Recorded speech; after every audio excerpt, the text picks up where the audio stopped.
So, dito nga po mga kalingap, nanay ng tatlong magkakapatid, may inamin kay Kalingap Rab. So, ano nga ba ito? Yan po yung ating pag-uusapan po mamaya mga kalingap. Pero bago po natin ipagpatuloy ang video ito sa mga bago pa lang po sa ating munting channel, huwag po natin kalimutang suportahan ang ama ng Kalingap, Kuya Val Santos Matubang at Kalingap Rab.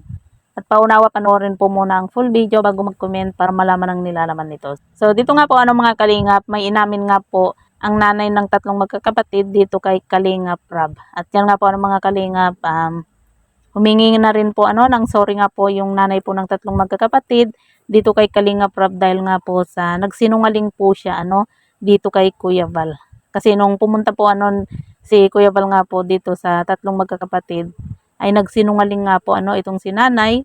Nung tinanong po ni Kuya Val kung sino nga ba yung nagbigay nga po ng cellphone dito nga po sa mga bata, at ang sagot po ni nanay dito nga po kay Kuya Val ay yung kanilang pinsan nga po. Kaya dito po mga kalingap, nagsinungaling po itong si nanay nga po kay Kuya Val. Kaya naman humingi na lang din po ng sorry po itong si nanay dito nga po kay Kalingap Rab. At dito nga po mga kalingap, sa pagpunta nga po ni Kalingap Rab dito nga po sa tatlong magkakapatid, nakita po natin na malaki na din po yung pinagbago po ng tatlong magkakapatid. Hindi na po kagaya po ng dati na talagang kahit hirap po silang pakainin po mga kalingap ay kumain na rin po sila.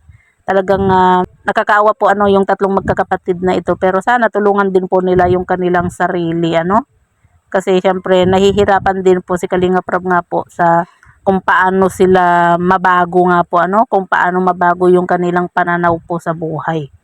At yan nga po mga kalingap, nasabi din po ni Kalingap Rab nga po na hindi na nga daw po niya ipapa-check up yung tatlong magkakapatid nga po dahil nga po sa maging yung magkakapatid ay ayaw din po nilang magpa-check up kasi sila po mismo yung nagsabi dito kay Kalingap Rab na wala naman daw po silang sakit. Kumbaga sobrang mahiyain lang daw po talaga sila.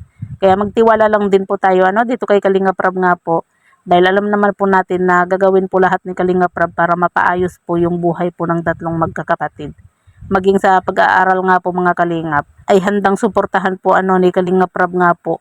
Kaya nagpapasalamat din po dito si Chris, Bea at Melissa nga po kay Kalingap Rab sa ginagawang pagtulong po ni Kalingap Rab. Kaya wag din po natin sukuan po mga kalingap, at wag din po sana tayong mainis po dito nga po sa tatlong magkakapatid kasi hindi naman po natin alam kung ano ba yung kanilang pinagdadaanan nga po kasi kita nyo naman po 'di ba, lagi po silang binubuli kaya po ayaw po nilang mag-aral. Kumaga sana suportahan na lang din po natin yung ginagawa po ni Kalingap Rab nga po dito sa tatlong magkakapatid para mabago po yung kanilang buhay nga po.